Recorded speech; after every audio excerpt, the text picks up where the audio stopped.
মানুষের দুর্ব্যবহারে কষ্ট পাবেন না। যখন কাছের মানুষটা আপনাকে কষ্ট দিবে, এবং কাছের মানুষ কষ্ট আপনাকে দিবেই, কাছের মানুষটা আপনাকে বেশি কষ্ট দিবে জীবনে, তখন আপনি কষ্ট পাবেন না যদি আল্লাহর জন্য ওদেরকে ভালোবাসেন, যে আমি তো আল্লাহর জন্য এই কাজগুলো করছি, তারা শুকরিয়া আদায় করলেই বা কি আর না করলেই বা। নারীদেরকে বলবো, আপনারা পুরুষদের প্রতিদ্বন্দ্বী নন, আপনারা পুরুষদের পরিপূরক। একজন নেককার নারী একজন পুরুষের পিছনে থাকলে এই পুরুষ বিশ্ব জয় করতে পারবে ইনশাআল্লাহ। একজন নেককার স্ত্রীর সাথে থাকলে স্বামী বিশ্ব জয় করতে পারবে। এখন তো নিজে নিজের সতীত্ব বিলিয়ে দিতে পারলে বাঁচে। এমনকি কেউ যদি নাও নেয় সতীত্ব, দেখা যায় যে নগ্ন ছবি তুলে ইমো, ফেসবুক, হোয়াটসঅ্যাপে আপলোড দিয়ে শেষ করে ফেলছে, তাই করছে না?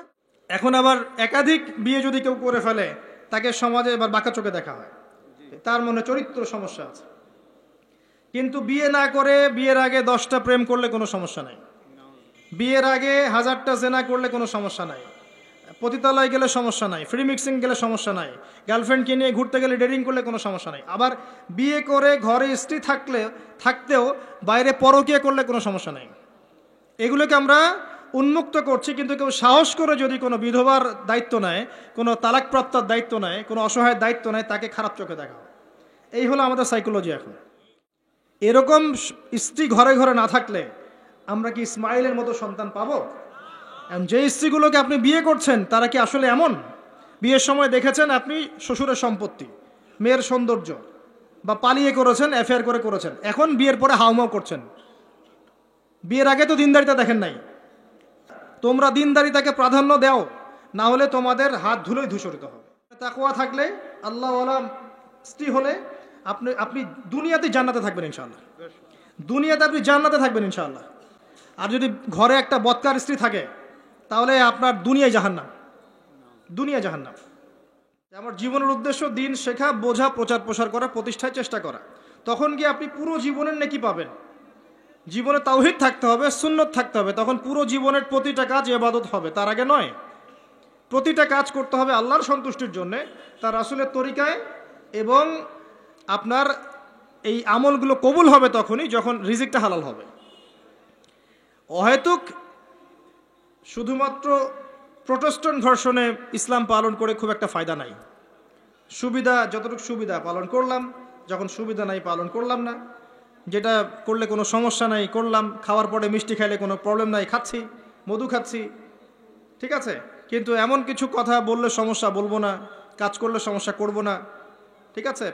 আপনি দেখবেন নামাজে পাক্কা মুসল্লি, কপালে সেজদার দাগ আছে, অর্থনৈতিক জীবনে পাক্কা সুদখোর, কারণ সুদ ছাড়লে চাকরি থাকে না। বাস্তবতা এমন ভাই, বাস্তবতা খুব কঠিন এবং বাস্তবতা খুবই খারাপ। বাস্তবতা হচ্ছে আমাদের নৈতিক অবস্থা এখন খুব খারাপ। এই জন্য প্রাইমারি লেভেলের কাজগুলো বেশি বেশি করা দরকার এখন। এই জন্য যারা ইসলাহ সংশোধনের চেষ্টা করছে, এইসব আত্মশুদ্ধিওয়ালা মানুষদের সোহবতে গিয়ে থাকেন, আত্মশুদ্ধিওয়ালা মানুষদের সাথে দেখা সাক্ষাৎ করেন, সোহবত নেন, পরামর্শ নেন, জীবন গড়েন। একা একা বই পড়ে বা 2-1টা লেকচার শুনে আপনার সারা জীবন পরিবর্তিত হবে না। কনস্ট্রাকটিভ কাজে আসেন এবং শৈথিল্যতাবাদী হয়েন না, একই সাথে বলবো চরমপন্থী হয়েন না। চরমপন্থী হলে উম্মার ক্ষতি আছে। এখন উম্মার বেস ঠিক নাই, একটা বাড়ির ভিত্তি এখন ঠিক নাই, এবং যারা ভিত্তি ঠিক করবে এই মানুষদের সংখ্যা দিন দিন কমে গেছে। কমার পিছনে আমাদেরও ভূমিকা আছে, আমরাও তাদেরকে কম বিতর্কিত করতে ছাড়ি নাই। এবং কোনো কোনো ক্ষেত্রে আমরা একে অপরের সাথে গীবত তহমত করে, সমালোচনা করে, কাদা ছড়াছড়ি করে এতটা সময় নষ্ট করেছি যে উম্মার অনেক ক্ষতি হয়ে গেছে। কথাগুলো খারাপ লাগলেও বাস্তব। আল্লাহ পাক 7 শ্রেণীর মানুষকে আরশে আজিমে ছায়ায় ছায়া দিবেন। এক শ্রেণী হচ্ছে যারা ন্যায়পরায়ণ শাসক। যারা ন্যায়পরায়ণ শাসক হবে তাদের সামনে 2টা গন্তব্য, হয় তারা আরশে আজিমের ছায়া ছায়া পাবে, নচেত জাহান্নামের আগুন অপেক্ষা করছে।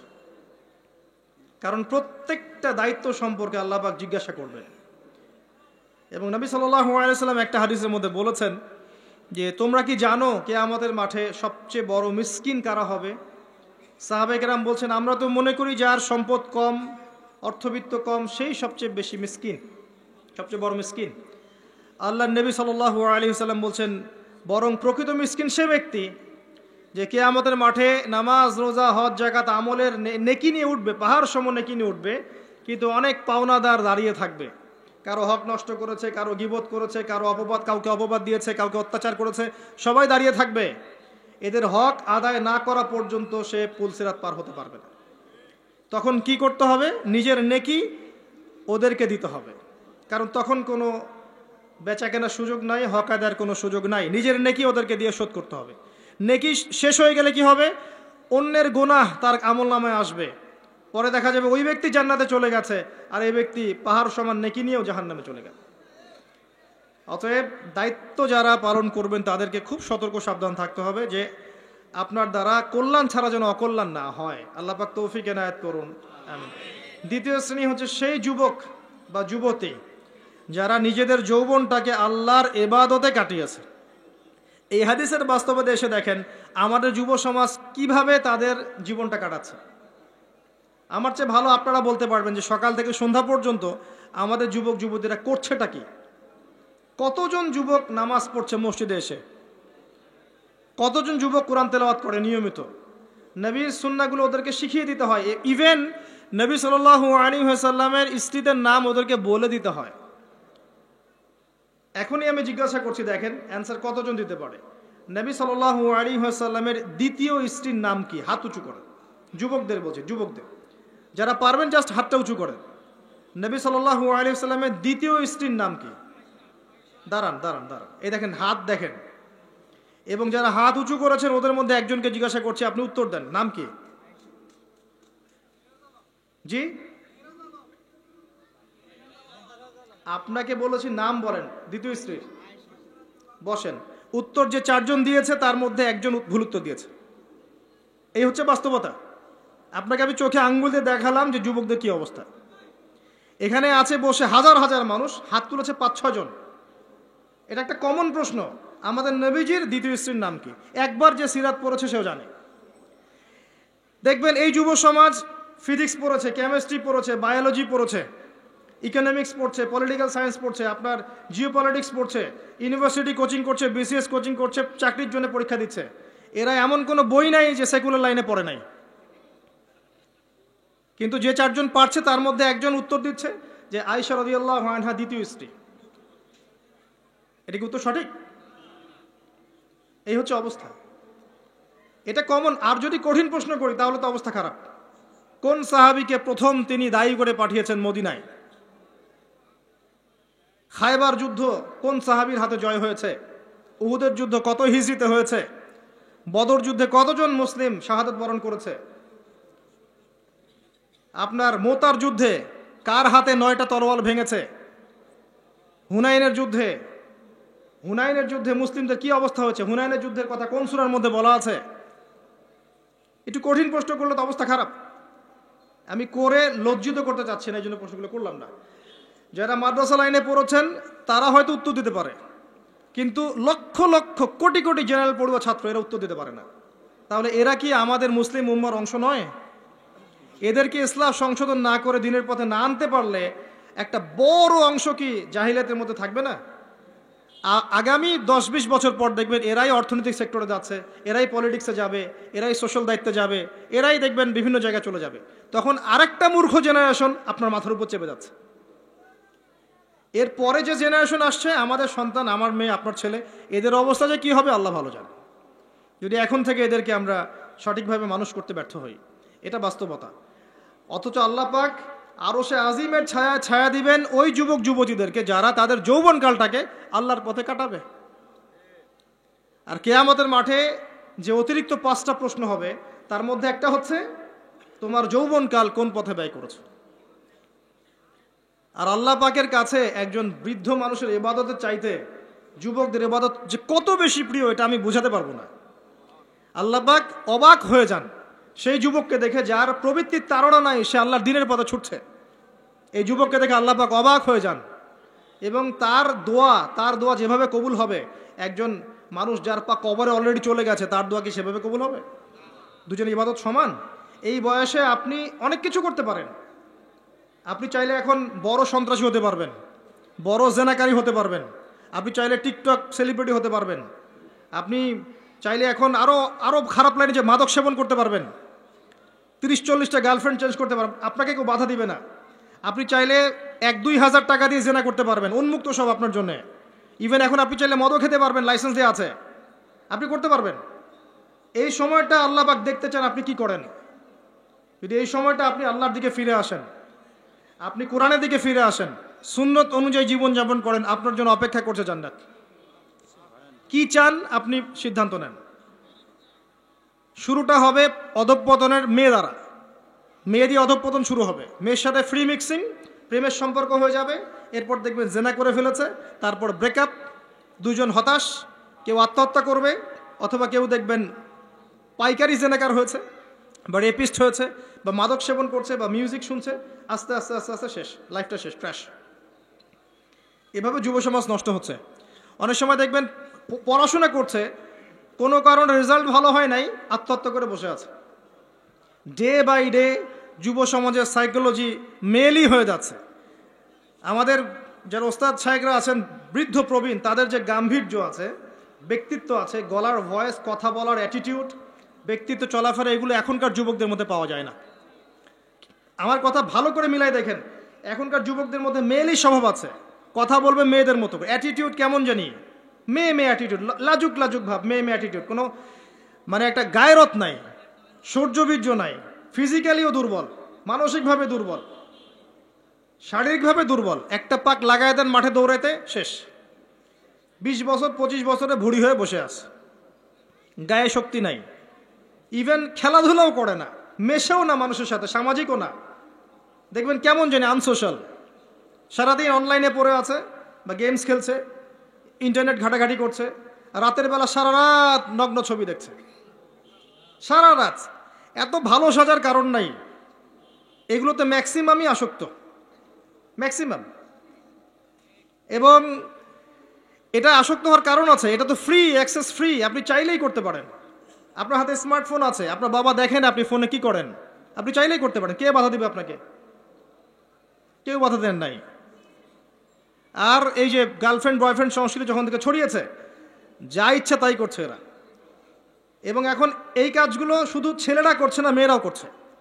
মেয়েরাও মাদক সেবন করে এখন, জানেন, মেয়েরাও পর্ন দেখে। আর মেয়েদের ড্রেস আপ তো আমি বলার অপেক্ষা রাখে না। নতুন কি প্রোডাক্ট আসলো, নতুন কি কসমেটিক্স আসলো, নতুন কি ডিজাইন আসলো, নতুন কোন সিরিয়াল আসছে, কোন নায়িকা নতুন ডিজাইন ফ্যাশন করলো, সব নিয়ে ব্যস্ত হয়ে আছে। আমি ওইদিকে আসবো পরে, এতটুকু বলছি, এই যুবক যুবতীর জন্য আল্লাহ পাক আরশে আজিমের ছায়া রাখেন নাই। সলিউশন কি? সলিউশন একটাই, এদেরকে নামাজি বানাতে হবে। 5 ওয়াক্ত নামাজি হলে লাইফটা রুটিন ওয়াইজ চলে আসবে, ডানে বামে যেতে পারবে না। এদেরকে প্রশান্তির উৎস দিতে হবে। এদের প্রশান্তির উৎস হচ্ছে একটা কোরআন, এবং দ্বিতীয়টা হচ্ছে এদের বয়স হয়ে গেলেই এদেরকে বিয়ের ব্যবস্থা করতে হবে। তৃতীয়টা হচ্ছে এদের বেকারত্ব দূর করার চেষ্টা করতে হবে।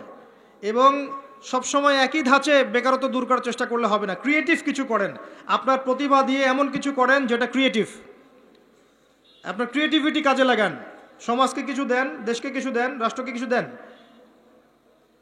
এদের প্রশান্তির উৎস হচ্ছে সুন্নাহ, সুন্নাহ মাফিক জীবনযাপন করার অভ্যস্ত, সুন্নাহ মাফিক জীবনযাপনে অভ্যস্ত করতে বলেন।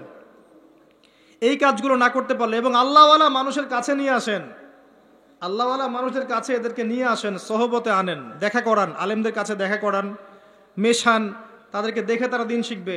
আল্লাহর রাস্তায় সময় দিতে বলেন, আস্তে আস্তে দেখবেন ইনশাল্লাহ লাইনে আসছে। আদারওয়াইজ আপনি এই জেনারেশনকে দিয়ে আগামীর ভবিষ্যৎ আশা করতে পারেন না। বাস্তবতা খুব খারাপ, বাইরে যা দেখা যাচ্ছে ভিতরটা এমন নয়। ভিতরে ঢোকেন, দেখবেন নোংরামি দিয়ে ভরে গেছে সব কিছু। অনেক সময় দেখবেন বাইরে থেকে যাদেরকে দেখে পরিষ্কার মনে হচ্ছে, এদের ভিতরেও নোংরামি ধরে গেছে। এইগুলো দূর করার জন্য একটাই ওষুধ, তাসকিয়া, আত্মশুদ্ধি। আমি সবাইকে অনুরোধ করব, আল্লামা তকি উসমানী হাফিজাহুল্লাহর একটা বই পড়তে, আত্মশুদ্ধি ও তাসাউফ একটা বই আছে, আত্মশুদ্ধি ও তাসাউফ একটা বই আছে, আপনি পড়েন।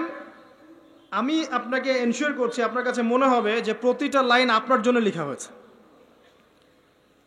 প্রত্যেকটা লাইন পড়বেন, মনে হবে আপনার জন্যই লেখা হয়েছে বইটা। একবার বইটা পড়ে স্বাদ মিটবে না, বারবার পড়তে ইচ্ছা করবে। একটা বই পড়েন, আর অনেক বইয়ের নাম বলতে পারতাম আমি, কিন্তু আমি এখন যেটা ফিল করছি সবচেয়ে দুর্বল জায়গা আমাদের আত্মশুদ্ধির জায়গাটা। আত্মশুদ্ধি না আসলে আপনি এই খবিস কলবগুলোকে দিয়ে আলো জ্বালাতে পারবেন না, এটা সম্ভব না। আল্লাহর ওয়াস্তে বইটা পড়েন, কিনতে পারবেন? বাসায় লাইব্রেরি আছে কার কার? হাত তোলেন। বাসায় দিন ইসলামের দিনিয়াত লাইব্রেরি কার কার আছে? ইসলামী বইয়ের লাইব্রেরি আছে ব্যক্তিগত সংগ্রহে? লাইব্রেরি করেন, দেখেন লাইব্রেরির সংখ্যা কতগুলো। কিন্তু জেনারেল লাইব্রেরি কয়জনে আছে? হাত তোলেন। স্কুল কলেজ ইউনিভার্সিটির বই দিয়ে ভর্তি কার কার বাড়ি? সবার বাড়ি ভর্তি, মাশাআল্লাহ। তো এগুলো নিয়ে কবরে যাবেন ইনশাআল্লাহ, তাই না? প্রতি মাসে 1000 টাকার বই কেনা কি খুব কঠিন? আচ্ছা, 500 টাকার বই কেনা খুব কঠিন? 500 টাকা তো আপনার একটা রিডিংয়ে চলে যায়। আপনার গার্লফ্রেন্ডকে নিয়ে কফি খেতে যান, 500 টাকা কেন? ও তো 3000 টাকা বিল করে রেখে দিবে। সে তো আপনার টাকা খেতেই আসছে আপনার কাছে। আপনি কি মনে করছেন সে আপনাকে ভালোবেসে এসেছে? সে আপনার অবস্থানকে ভালোবাসে। কে বলেছে সে আপনাকে ভালোবাসে?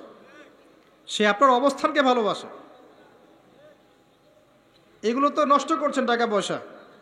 চায়ের দোকানে বসে ইন্টারনেটের মেগাবাইট কিনে ওয়াইফাই বিল দিয়ে অমুক তমুক করে সমস্ত কিছু করে টাকাগুলো নষ্ট করছেন। কিন্তু আপনি চাইলে প্রতি মাসে 500-1000 টাকার বই কিনতে পারেন। কেনা খুব কঠিন? পড়াশোনা করতে হবে। পড়াশোনার অভ্যাস না থাকলে একদিনের লেকচার শুনে আপনার আদতে কোনো উপকার হচ্ছে না। বিশ্বাস করেন, পড়াশোনা করেন, ইমান বাড়বে, তাজকিয়া হবে। আসেন ওই জায়গায় আসে। ওই যুবক এবং যুবতী যারা নিজেদের যৌবনকালটাকে আল্লাহর পথে উৎসর্গ করেছে, বিলিয়ে দিয়েছে, তারা আরো সে ছায়া ছায়া পাবে ইনশাআল্লাহ। 3 নাম্বার হচ্ছে সেই যুবকরা খুব ভালো করে শোনেন, সেই যুবক যাকে কোনো সুন্দরী উচ্চ বংশীয় নারী জেনার জন্য আহ্বান করেছে, ওখানে দেখার কেউ ছিল না, কিন্তু যুবকটা বলেছে আমি আল্লাহকে ভয় করি, আমাকে দেখান। এমন যুব সমাজে যারা চরিত্র ইউসুফের মতো আলাইহিস সালাম। ইউসুফ আলাইহিস সালাম হচ্ছে আপনার চারিত্রিক আদর্শ। পড়ে দেখেন সূরা ইউসুফ। আর অনেকে সূরা ইউসুফকে ইউসুফ জুলাইখার প্রেম কাহিনী বানিয়ে দিয়েছে, তাই না? এগুলো কিন্তু মিথ্যা সিরিয়াল দেখছেন, এগুলো ভালো না সিরিয়ালগুলো। এগুলো কিন্তু বাজে কথা ছড়ানো হচ্ছে। সূরা ইউসুফ জুলাইখার প্রেম কাহিনী ছিল না। সূরা ইউসুফ মূলত ইউসুফ আলাইহিস সালাম এবং তার পিতার প্রেম কাহিনী। ভালো করে পড়ে দেখবেন। সন্তানের জন্য কাঁদতে কাঁদতে তার বাবার চোখ নষ্ট হয়ে গেছে। 12 বছর তার সন্তান জেলখানায় বিনা অপরাধে। তিনি বলছেন সিজন, কারাগার আমার কাছে বেশি পছন্দ, তারা যেদিকে আমাকে আহ্বান করছে এর চাইতে বেশি। 12 বছর বিনা অপরাধে জেলখানায়। আল্লাহ পাকের কৌশল ছিল এগুলো। ওয়া মাকারু ওয়া মাকারাল্লাহ ওয়াল্লাহু খায়রুল মাকিরিন। এখানে মূল বিষয় হচ্ছে ইউসুফ আলাইহিস সালামের পিতা যখন অন্ধ হয়ে গেছেন, ইউসুফ আলাইহিস সালাম একটা কাপড় পাঠিয়েছিলেন, মনে আছে?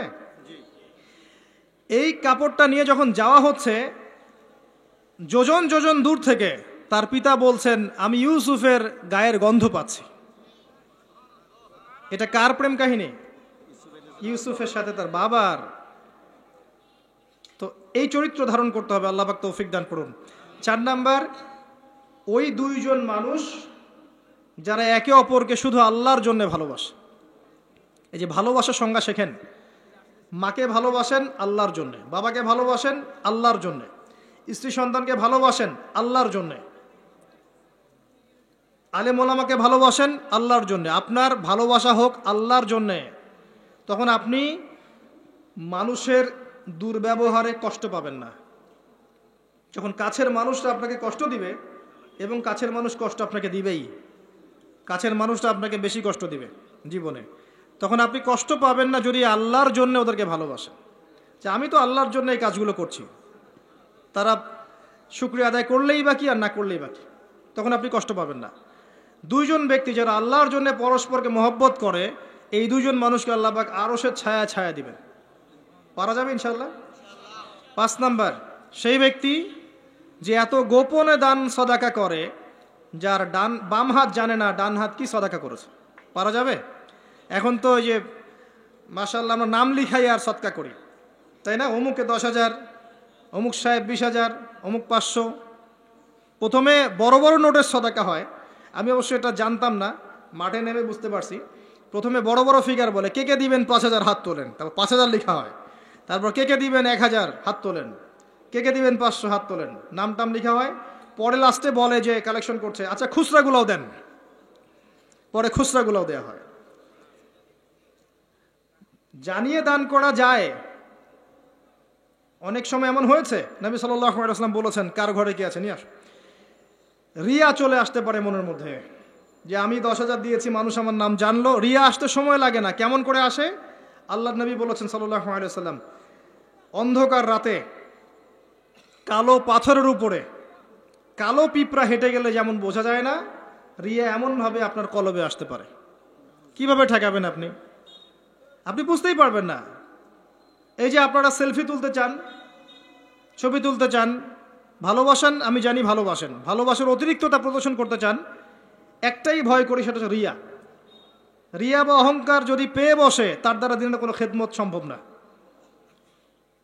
আলেমদেরকে নিয়ে, বক্তাদেরকে নিয়ে, দায়ীদেরকে নিয়ে, আল্লাহর পথের যারা মুজাহেদা করে, এদেরকে নিয়ে অতিরিক্ত মাত্রায় বাড়াবাড়ি করবেন না। আল্লাহর ওয়াস্তে অতিরিক্ত মাত্রায় বাড়াবাড়ি করবেন না। যত বেশি করবেন তত তাদের প্রতি মানুষের চোখ লাগবে, এবং চোখ লাগা সত্য। তত তাদের ভিতরে রিয়া আসতে পারে, অহংকার আসতে পারে। কারণ আমরা অত্যন্ত দুর্বল ইমানের মানুষ। আমরা যারা এই যুগে বসবাস করছি, সবাই খুবই দুর্বল ইমানের মানুষ। এই জন্য রিয়া অহংকারের সুযোগ দিয়েন না। মুসাফা করেন, ওকে ফাইন, ছবি টবির সংস্কৃতি বাদ দিয়ে দেন, আমি বারবার নিষেধ করি, তারপরেও আপনার এই কাজগুলো করেন। এতে কোনো ফায়দা নাই, ক্ষতি ছাড়া কোনো উপকার নাই, ক্ষতি ছাড়া কোনো উপকার নাই। এমনকি বিনা কারণে যারা চিত্র অঙ্কন করে বা ছবি তৈরি করে, এদেরকে শাস্তি দেওয়া হবে। হাদিস আছে, ওলামায়ে কেরামকে জিজ্ঞাসা করেন, প্রাণ সঞ্চার করতে বলা হবে, যে এর মধ্যে প্রাণ ঢুকাও। এটা আমাদের সংস্কৃতি না তো। মূর্তি, ছবি, ভাস্কর্য বা যে উপাসনাগুলো করা, এগুলো আমাদের সংস্কৃতি নয়, এগুলো অন্য কালচার থেকে এসেছে। আমাদের সংস্কৃতি হচ্ছে আমল গোপন করে ফেলা, নিজেকে হাইড করা, গোপন করে রাখা। আল্লাহ পাক বোঝার তৌফিক দেখ তরুণ প্রজন্মকে। মনে কষ্ট নিবেন না, এটা বাস্তবতা। এগুলো করলে আমাদের মনের মধ্যে রিয়া অহংকার চলে আসে। আল্লাহর ওয়াস্তে আমাদেরকে মুখলেসভাবে দিনের পথে কাজ করতে দেন। শান্ত থাকেন, এত আবেগী হয়েন না, এত অতি উৎসাহী হয়েন না, শান্ত থাকেন, রিল্যাক্স থাকেন। দিনের বিজয় একদিনে এক তাকবীরে হবে না, একদিনে দিনের বিজয় হবে না। আস্তে আস্তে আস্তে আস্তে দিন এগিয়ে যাবে ইনশাআল্লাহ। আল্লাহ পাকের একটা সুন্নাহ, আল্লাহ পাকের একটা চিরন্তন সুন্নাহ হচ্ছে, হুটহাট কিছু আল্লাহ পাক করেন না। দিন থেকে রাত হয় কি ধাপ করে হয়? আস্তে আস্তে আস্তে আস্তে রাত হয়। খেয়াল করে দেখেছেন? তারপরে যখন দিন হবে, রাত আস্তে আস্তে কেটে যাবে, দিন আস্তে আস্তে আসবে। ধাপ করে সূর্যোদয় হয়? হয় না। এটা আল্লাহর সুন্নাহ, একবারে কিছু হয় না। আপনি অসুস্থ হয়েছেন, দেখবেন আস্তে আস্তে সুস্থ হবেন, খেয়াল করে দেখেন। আবার আপনি আস্তে আস্তে অসুস্থ হবেন, ধাপ করে হবেন না। আল্লাহ পাকের সুন্নাহ আছে। দিনের বিজয়ে নবী সাল্লাল্লাহু আলাইহি ওয়াসাল্লামের 23 বছর সময় লেগেছে। ধীরে ধীরে স্টেপ বাই স্টেপ হবে।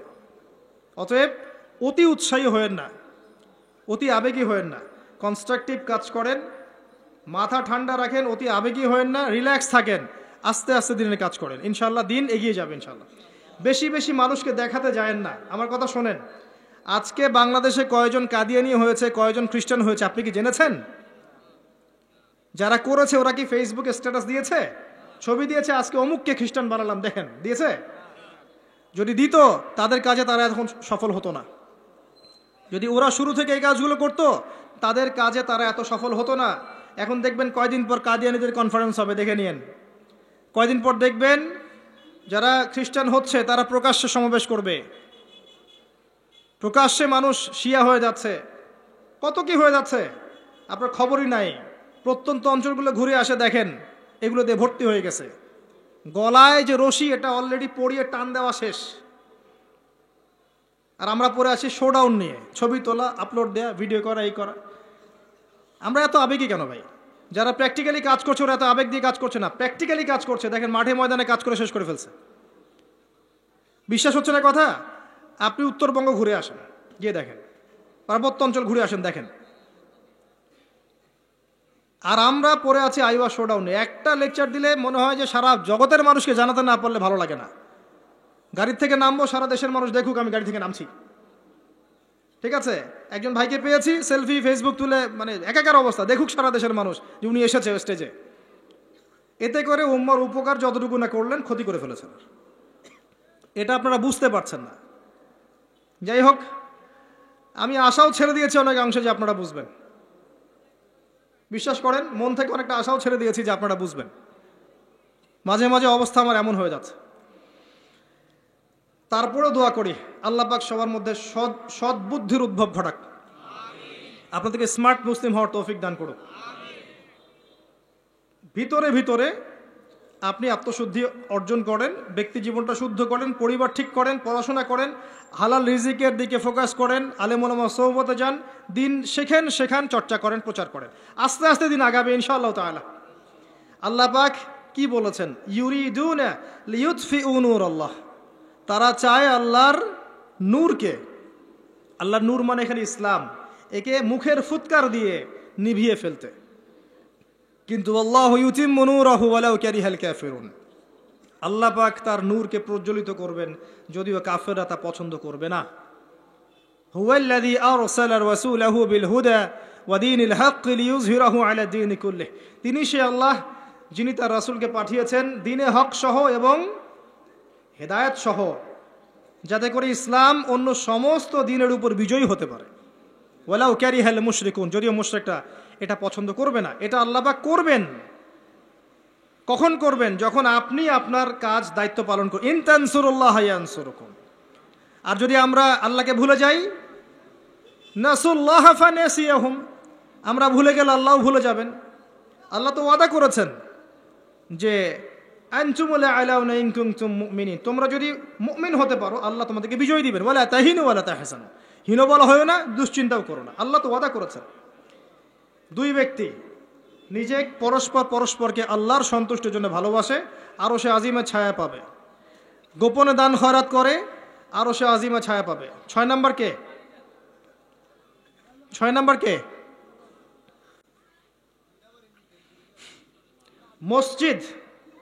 মসজিদের সাথে যাদের কলব অন্তর জুড়ে থাকে, এরা হচ্ছে এক শ্রেণী। আমি সিরিয়ালটা হয়তো ভুল করেছি, বাট এটা আছে 6 এর মধ্যে। 1 নাম্বার বলেছি ন্যায় পরায়ণ বাদশা। 2 নাম্বার যুবক, যার যৌবনকালটা আল্লাহর পথে সে কাটিয়ে দিয়েছে। 3 নাম্বার সুন্দরী নারী, আহ্বান করেছে কিন্তু সে বলেছে আমি আল্লাহকে ভয় করি। দান খয়রাত করেছে এত গোপনভাবে, ডান হাত বাম হাত জানে না ডান হাত কি দান করেছে। একটা মিস করেছি মাঝখানে, সেটা হচ্ছে এমন শ্রেণীর মানুষ যাদের হৃদয় বা কলব মসজিদের সাথে ঝুলন্ত থাকে। মানে এক ওয়াক্ত নামাজ পড়ে এসেছে, পরের ওয়াক্তে যাওয়ার জন্য মনটা ব্যাকুল থাকে। এমন 5 ওয়াক্ত নামাজের সংখ্যা আমাকে দেখান কতজন। এবং যারা পড়ছি তারাও নামাজ বুঝে পড়ছে কিনা, নামাজে দিল লাগে কিনা, নামাজ পড়ে তৃপ্তি হচ্ছে কিনা, নামাজ পড়েও হারাম ছাড়তে পারছে কিনা, এগুলো খেয়াল করেন। ফজর এশায় কয়জন আসছে খেয়াল করেন। এগুলো ইম্পর্টেন্ট জিনিস, বেসিক জিনিস। আরেকটা হচ্ছে 7 নাম্বার, যে আল্লাহর স্মরণে যেই ব্যক্তিরা গোপনে চোখের পানি ফেলতে পারে, আল্লাহকে স্মরণ করেছে গোপনে নীরবে নিভৃতে, চোখ দিয়ে দরদর করে পানি পড়ছে, এই চোখ জাহান্নামের আগুন দেখবে না ইনশাআল্লাহ। এই 7 শ্রেণীর মানুষকে আল্লাহ পাক তার আরশের ছায়া দিবেন। আমরা কি আরশের ছায়া পেতে চাই? আল্লাহ পাক আমাদের এই 7 শ্রেণীর অন্তর্ভুক্ত হওয়ার তৌফিক এনায়েত করুন, আমিন। আমি আলোচনার শেষে এই 7টা পয়েন্ট আপনাদেরকে ধরবো। আমি জিজ্ঞাসা করব কারা বলতে পারেন, শুধু হাত উঁচু করবেন, এখন না, শেষের দিকে একটু পরে। যিনি সঠিক উত্তর দিতে পারবেন আমার পক্ষ থেকে স্পেশাল পুরস্কার আছে ইনশাআল্লাহ, হাদিয়া দিব ইনশাআল্লাহ একটা, যদি বলতে পারেন। 7টাই বলতে হবে, মনে মনে মুখস্থ করেন। লেকচার খালি শুনবেন, বাসায় গিয়ে ঘুমাবেন চলবে না। যেটা লেকচার শুনেছেন পড়া দিয়ে তারপর বাসায় যাবেন, এটা ক্লাসের মতো। এবার আসেন, এই আরশের ছায়া আল্লাহ পাক ছায়া দিবেন। এই আরশ আল্লাহ পাক সৃষ্টি করেছেন, তারপরে সৃষ্টি করেছেন কলম। কি সৃষ্টি করেছেন? কলম সৃষ্টি করে বলেছেন উকতুব, কলম বলেছে মাযা আকতুব, কলম তুমি লিখো। কলম বলেছে আমি কি লিখবো? আল্লাহ পাক বলেছেন কিয়ামত পর্যন্ত যা হবে সব লিখে ফেলো। কিয়ামত পর্যন্ত যা হবে সব লিখা আছে, আপনার তাকদীর নিয়ে দুশ্চিন্তা করবেন না। এরপর আল্লাহ পাক সৃষ্টি করেছেন মহাবিশ্ব, কয় দিনে? 6 দিনে। হুয়াল্লাযী খালাকাস সামাওয়াতি ওয়াল আরদা ফি সিত্তাতি আইয়াম, 6 দিনে আল্লাহ পাক মহাবিশ্ব সৃষ্টি করেছেন। সুম্মা ইস্তাওয়া আলাল আরশ, এরপরে আরশে আজিমে সমাসীন হয়েছেন। এরপরে শোনেন, আল্লাহ পাক দীর্ঘদিন পর্যন্ত মানুষ সৃষ্টি করেননি। হাল আতা আলাল ইনসানি হিনুম মিনাদ দাহর লাম ইয়াকুন শাইআম মাযকুরা, এমন একটা সময় চলে গেছে যে মানুষ কোনো আলোচ্য বিষয় ছিল না। পরে আল্লাহ পাক সৃষ্টি করেছেন মানুষকে। ওয়া ইয ক্বালা রাব্বুকা লিল মালায়েকা ইন্নী জাইলুন ফিল আরদি খলিফা, খলিফা করে পাঠিয়েছেন। খলিফা করে পাঠিয়েছেন, খলিফা কে এটা একটা বুঝতে হবে। খলিফা দাউদ আলাইহিস সালামকেও বলা হয়েছে। আল্লাহ পাক সূরা সাদে বলেছেন, ইয়া দাউদ, হে দাউদ, ইন্না জাআলনাকা খলিফাতান ফিল আরদ, আমি তোমাকে পৃথিবীতে খলিফা করে পাঠিয়েছি। তোমার কাজ কি? তোমার কাজ হচ্ছে ফাহকুম বাইনান নাসি বিল হক, মানুষের মাঝখানে হকের মানদণ্ডে বিচার ফয়সালা করো। যারা আল্লাহর বিধান অনুযায়ী মানুষের মাঝখানে বিচার ফয়সালা করে এরা আল্লাহর খলিফা। যারা মানুষের মাঝখানে আল্লাহর বিধান দ্বারা বিচার ফয়সালা করে না তারা আল্লাহর খলিফা নন। কথা বুঝতে পারছেন? ওয়ালা তাত্তাবিউল হাওয়া, নিজের প্রবৃত্তির অনুসরণ করো না, তাহলে এটা তোমাকে আল্লাহর পথ থেকে বিচ্যুত করবে। আর যারা আল্লাহর পথ থেকে বিচ্যুত হয়ে গেছে তাদের জন্য অপেক্ষা করছে যন্ত্রণাদায়ক শাস্তি। বিমা নাসু ইয়াউমাল হিসাব, এই কারণে যে তারা হিসাবের দিন ভুলে গেছে। খলিফার ফাংশন আল্লাহর বিধান দিয়ে বিচার ফয়সালা করবে। আসেন, এরপরে আল্লাহ পাক আদম আলাইহিস সালামকে নাম শিক্ষা দিলেন। আমি শেষ করে দিচ্ছি, ফিনিশিংয়ের দিকে আসছি, আপনারা একটু ধৈর্য ধরেন। আল্লাহ পাক আদম আলাইহিস সালামকে সমস্ত নাম শিক্ষা দিয়েছেন, এমন কোনো নাম নাই যেটা আল্লাহ পাক তাকে শিক্ষা দেন নাই। ওয়াল্লামা আদামাল আসমাআ কুল্লাহা, আমি আদমকে সমস্ত নাম শিক্ষা দিয়েছি। এরপরে সুম্মা আরদাহুম আলাল মালায়েকা, এরপরে ফেরেশতাদের সামনে এনেছে এবং ফেরেশতাদেরকে বলেছেন, আল্লাহ বলেছেন তোমরা এই নামগুলো বলে দাও। তারা বলেছে লা ইলমা লানা ইল্লা মা আল্লামতানা। আল্লাহ পাক আদমকে বলেছেন আলাইহিস সালাম তুমি নামগুলো বলে দাও। এরপর তিনি সমস্ত নাম বলে দিয়েছেন। আল্লাহ পাক তারপরে বলেছেন আলাম আকুল লাকুম ইন্নী আ'লামু গায়বাস সামাওয়াতি ওয়াল আরদ ওয়া আ'লামু মা তুবদুনা ওয়া মা কুনতুম তাকতুমুন। আল্লাহ পাক এরপরে গিয়ে বলছেন ওয়া ইয কুলনা লিল মালাইকাতি ইসজুদু লি আদম, এই যে জ্ঞানের কারণে আল্লাহ পাক সম্মানিত করেছেন, এখন বলছেন সিজদা করো। কি কারণে আমরা সম্মানিত বলেন তো? জ্ঞানের কারণে। অতএব জ্ঞান চর্চা আমাদের প্রথম কাজ। ইকরা বিসমি রাব্বিকাল্লাযী খালাক, প্রথমে জ্ঞান, আগে পড়েন তারপর লিখেন, জ্ঞান চর্চা। জ্ঞানের কারণে সম্মানিত হয়েছে। তারপরে আল্লাহ পাক সিজদা করিয়েছেন। ফাসাজাদু, সবাই সিজদা করেছে, কে বাদ দিয়ে? ইল্লা ইবলিস, ইবলিস বাদ দিয়ে। ইবলিস কেন করলো না? আবা ওয়াস্তাকবার, সে অহংকার করেছে, উদ্ধত আচরণ করেছে। সে যুক্তি দিয়েছে খালাকতানি মিন নার ওয়া খালাকতাহু মিন তিন, আমাকে সৃষ্টি করেছেন কি দিয়ে?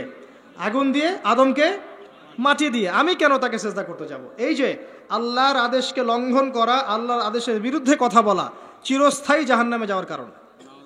ইবলিস কিন্তু কম জানতো এমন নয়। ইবলিস প্রচণ্ড জ্ঞানী ছিল, আবেদও ছিল। মনের অহংকারের কারণে সে ব্যক্তি জাহান্নামে চলে গেছে। আর সে কিন্তু ফেরেশতা ছিল না, সে ছিল জিনদের একজন। কানা মিনাল জিন, সূরা কাহফের মধ্যে আছে। এরপরে খেয়াল করে দেখেন, এই অহংকার যদি আজকে আমাদের মধ্যে চলে আসে, যত বড় ডিগ্রি সার্টিফিকেট থাক না কেন, আমার পরিণাম জাহান্নামী হবে না, আউযুবিল্লাহ। যার হৃদয়ের মধ্যে যাররা পরিমাণ অহংকার থাকবে আল্লাহ পাক তাকে জান্নাত দিবেন না। অহংকার আল্লাহর চাদর। অহংকার কার চাদর? আল্লাহর চাদর। আল্লাহর চাদর নিয়ে টানাটানি করলে আল্লাহ পাক জান্নাত দিবেন না। অহংকার কাকে বলে? বাতারুল হক ওয়া গামতুন নাস, সত্যকে প্রত্যাখ্যান করা আর অন্য মানুষকে তুচ্ছ তাচ্ছিল্য করা, এটা হচ্ছে অহংকারের নিদর্শন।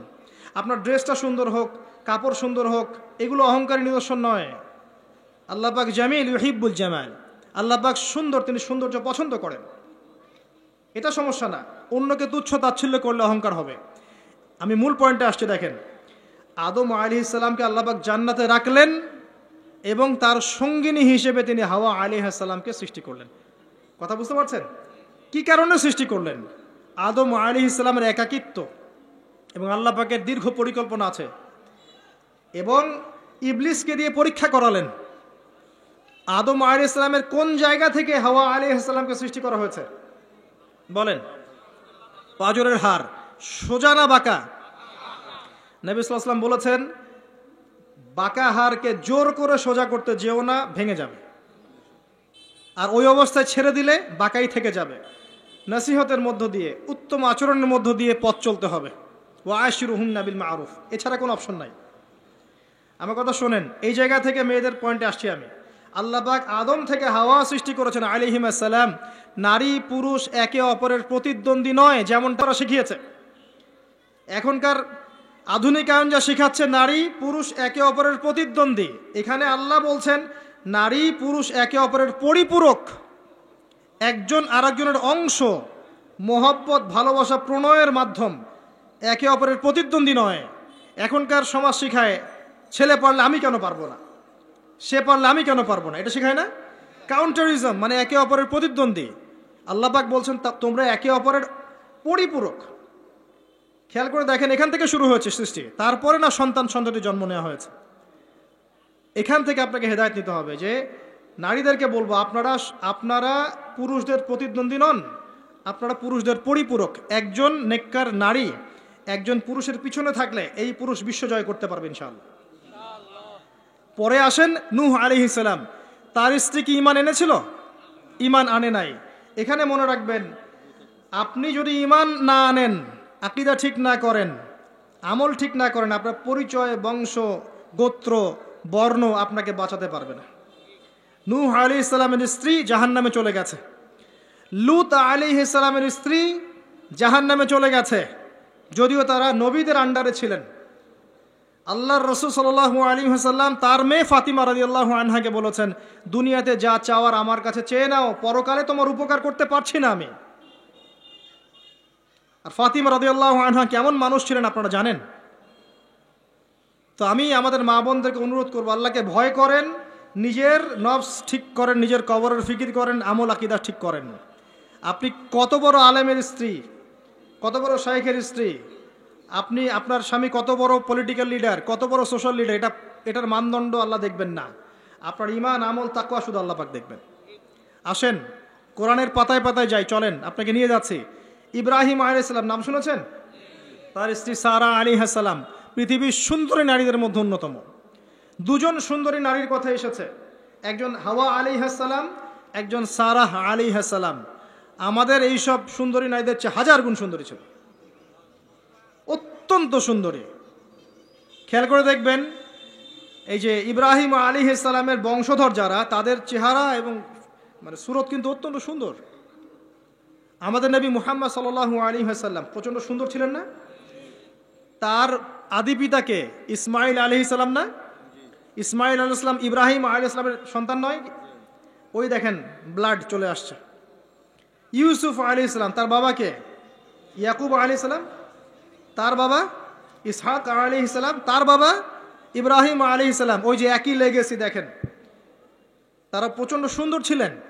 এমনকি নবী সাল্লাল্লাহু আলাইহি ওয়াসাল্লাম মেরাজের রাতে গিয়ে যখন ইব্রাহিম আলাইহিস সালামের সাথে সাক্ষাৎ করেছেন, তিনি পরে বলেছেন যে আমার শাকল, সুরত আর ইব্রাহিম আলাইহিস সালামের চেহারার মধ্যে অনেক মিল আছে, সাদৃশ্য আছে, একই রকম। আমরা কিন্তু দরুদের মধ্যেও মুহাম্মদ সাল্লাল্লাহু আলাইহি ওয়াসাল্লামের নামের পাশে ইব্রাহিম আলাইহিস সালামের নাম বলছি। তাদের উভয়ের জীবনে প্রচণ্ড মিল ছিল, একই রকম ছিল। পয়েন্টে আসেন, সারা আলাইহিস সালাম অত্যন্ত সুন্দরী ছিলেন। তিনি একাই তার স্বামীর সাথে বের হয়ে চলে গেলেন কোথায়? ওই যে প্যালেস্টাইন। তার সাথে কেউ নাই, ইব্রাহিম আলাইহিস সালামের সাথে পরিবার নাই, সমাজ নাই, কেউ নাই। তার স্ত্রী আছে। একজন নেককার স্ত্রী সাথে থাকলে স্বামী বিশ্ব জয় করতে পারবে। এই জায়গায় আমি ছেলে মেয়ে সবার জন্য হেদায়েতের কথা বলছি। মেয়েরা আমাকে অনেক অভিযোগ দিয়েছে, মেয়ে নিয়ে কোনো কথা বলিনি ওয়াজের মধ্যে। আমি এখন কিছু কথা বলে শেষ করছি ইনশাআল্লাহ। সারা আলাইহিস সালাম যখন যাচ্ছেন, একজন লম্পট রাজা, মনে আছে, লম্পট একজন বাদশা তাকে ভোগ করতে চেয়েছিল, তুলে নিয়ে কিডন্যাপ করেছে। এ সময় ইব্রাহিম আলাইহিস সালাম মাজুর ব্যক্তি, নামাজে দাঁড়িয়ে গেছেন, আল্লাহর কাছে সাহায্য চাচ্ছেন। এটাই নবীগণের সুন্নাহ, কোনো সমস্যায় পড়লে নামাজে দাঁড়িয়ে যেতেন। আর আমরা এখন সমস্যায় পড়লে হাউমাউ শুরু করি, তাই না? আর এদিকে সারা আলাইহিস সালাম আল্লাহর কাছে দোয়া করছেন, আল্লাহ তুমি যদি জেনে থাকো আমি আমার সতীত্ব আমার স্বামী ছাড়া অন্য কাউকে দেই নাই, তাহলে আজকে এই জালেমের হাত থেকে আমাকে রক্ষা করো। হাত বাড়াতে না বাড়াতেই তার হাত অবশ্যই পড়ে গেছে। সুবহানাল্লাহ। তিনবার চেষ্টা করেছে, তিনবার বেহুশ হয়ে পড়ে গেছে। এই সারা আলাইহিস সালামের মতো সতীত্ব রক্ষাকারী জেনারেশন কি এখন আছে? এখন তো নিজে নিজের সতীত্ব বিলিয়ে দিতে পারলে বাঁচে। এমনকি কেউ যদি নাও নেয় সতীত্ব, দেখা যায় যে নগ্ন ছবি তুলে ইমো, ফেসবুক, হোয়াটসঅ্যাপে আপলোড দিয়ে শেষ করে ফেলছে। তাই করছে না? ভিডিও কলে প্রেম হচ্ছে, আপনার এই যে গার্লফ্রেন্ড বয়ফ্রেন্ডের সাথে কফি খাচ্ছে, বিছানায় যাচ্ছে, ডেটিং করছে, বিয়ের আগে সব শেষ। বিয়ের পরে যখন এরা কোনো ঘরে যাবে, ওই ঘরে কি সুখ আসবে, শান্তি আসবে? মা বোনদেরকে বলবো, আর আমাদেরকে খেয়াল রাখতে হবে, আমরা যেন আমাদের ঘরে সারা আলাইহিস সালামের মতো মেয়ে, স্ত্রী তৈরি করতে পারি। আল্লাহ পাক তৌফিক দান করুন।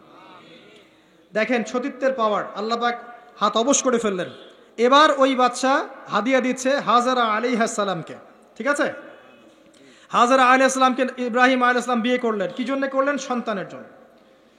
বাই দ্য ওয়ে, এখন আবার একাধিক বিয়ে যদি কেউ করে ফেলে, তাকে সমাজে এবার বাঁকা চোখে দেখা হয়, তার মনে চরিত্র সমস্যা আছে। কিন্তু বিয়ে না করে বিয়ের আগে 10টা প্রেম করলে কোনো সমস্যা নাই, বিয়ের আগে 1000টা জেনা করলে কোনো সমস্যা নাই, পতিতালয় গেলে সমস্যা নাই, ফ্রি মিক্সিং গেলে সমস্যা নাই, গার্লফ্রেন্ডকে নিয়ে ঘুরতে গেলে ডেটিং করলে কোনো সমস্যা নাই। আবার বিয়ে করে ঘরে স্ত্রী থাকতেও বাইরে পরকীয়া করলে কোনো সমস্যা নাই। এগুলোকে আমরা উন্মুক্ত করছি, কিন্তু কেউ সাহস করে যদি কোনো বিধবার দায়িত্ব নেয়, কোনো তালাকপ্রাপ্তার দায়িত্ব নেয়, কোনো অসহায়ের দায়িত্ব নেয়, তাকে খারাপ চোখে দেখা হয়। এই হলো আমাদের সাইকোলজি এখন। অথচ আল্লাহ পাক এই বিধানটা দিয়েছেন কোরআন এবং সুন্নাহয়। যাই হোক, তার জন্য শর্ত আছে, শর্ত পূরণ না হলে করবেন না, কখনো ফরজ নয়। কিন্তু কেউ যদি শর্ত পূরণ করে করতে পারে, তাকে ডিসকারেজ কেন করতে যাবে না? সমাজ চেঞ্জ হয়ে গেছে।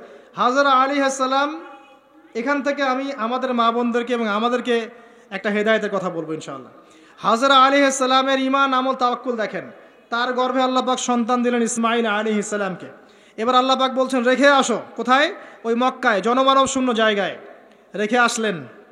সাথে আছে সামান্য পানি, কিছু খেজুর, রেখে আসছেন। এবং ইব্রাহিম আলাইহিস সালাম পিছনে হেঁটে চলে যাচ্ছেন।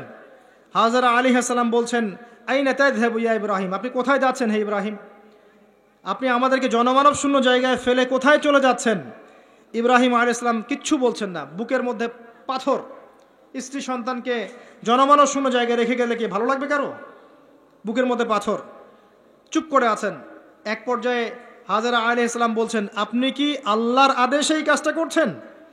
তখন তিনি বলছেন, হ্যাঁ, নাম, এতটুকু বলেছেন, আমি আল্লাহর আদেশে করছি। এবার এই দেখেন, হাজরা আলাইহিস সালাম বলছেন যে যদি আল্লাহর আদেশে আপনি করে থাকেন, তাহলে আল্লাহ কোনোদিনও আমাদেরকে ধ্বংস করবেন না ইনশাআল্লাহ। তাওয়াক্কুল। আমি আপনাকে বুঝাই, এখানে কোনো মানুষ নাই, কোনো খাবার নাই, কোনো পানিও নাই, তারপরেও তিনি বলছেন আল্লাহ ধ্বংস করবেন না। আপনি কি বুঝতে পারছেন কি অবস্থা? এবার খাবার পানি শেষ হয়ে গেল, সাই করছেন সাফা টু মারোয়া, মারোয়া টু সাফা, শুধু এক ফোঁটা পানির জন্য। কাকে খাওয়াবেন? বাচ্চাকে। এই দৌড়টা আল্লাহ পাকের কাছে এত পছন্দ হয়েছে, কিয়ামত পর্যন্ত হজের মধ্যে আল্লাহ পাক রেখে দিয়েছেন এটাকে। আপনি সাই করছেন, এটা কার সুন্নাহ? হাজরা আলাইহিস সালামের। হজের ম্যাক্সিমাম কাজগুলোই তাদের পরিবারের কেন্দ্রিক। জামরায় পাথর নিক্ষেপ করা, এই যে তাওয়াফ করছেন, মাকাম ইব্রাহিমে দাঁড়িয়ে নামাজ পড়ছেন, সব কিন্তু এই বংশের সাথে জড়িত। এই ইসমাইল আলাইহিস সালাম এই হাজরা আলাইহিস সালামের গর্ভ থেকে এসেছেন। যেমন মা তেমন সন্তান। ইসমাইল আলাইহিস সালামকে তার বাবা মানুষ করেননি, তাকে মানুষ করেছেন তার মা। বাবা কিন্তু অনেক দূরে, প্যালেস্টাইনে, মাঝে মাঝে আসেন, মাঝে মাঝে যান। কথা বুঝতে পারছেন? এরকম মায়ের গর্ভ থেকেই এমন সন্তান পাওয়া সম্ভব, যেই সন্তানকে তার বাবা বলছেন যে ইয়া বুনাই ইন্নী আরা ফিল মানামি আন্নী আযবাহুক, হে আমার সন্তান, আমি স্বপ্নে দেখেছি আমি তোমাকে জবাই করছি। ফানজুর মায়াদা তারা, তোমার রায় কি আমাকে বলো। এই বাচ্চা তখন বলছে, বাচ্চার বয়স 10, 12, 15, 16 এতটুকু হবে। সে বলছে, ইয়া আবাতি, হে আমার বাবা, ইফআল মা তুমার, আপনাকে যা আদেশ করা হয়েছে তাই করেন। সাতাজিদুনি ইনশাআল্লাহু মিনাস সাবিরিন, ইনশাআল্লাহ আপনি আমাকে ধৈর্যশীল পাবেন। যেমন মা তেমন সন্তান। মা বলেছে আল্লাহ আমাকে দেখবে, ওই দেখেন সন্তান জবাই করে দেন, আল্লাহ আমাকে ধৈর্যশীল পাবেন ইনশাআল্লাহ। এরকম স্ত্রী ঘরে ঘরে না থাকলে আমরা কি ইসমাইলের মতো সন্তান পাবো? যে স্ত্রীগুলোকে আপনি বিয়ে করছেন, তারা কি আসলে এমন? বিয়ের সময় দেখেছেন আপনি শ্বশুরের সম্পত্তি, মেয়ের সৌন্দর্য, বা পালিয়ে করেছেন, অ্যাফেয়ার করে করেছেন, এখন বিয়ের পরে হাউমাউ করছেন। বিয়ের আগে তো দিনদারিতা দেখেন নাই। আল্লাহর নবী কখনো বলেননি 4টা গুণ দেখে বিয়ে করো, হাদিসের শব্দ এমন নয়।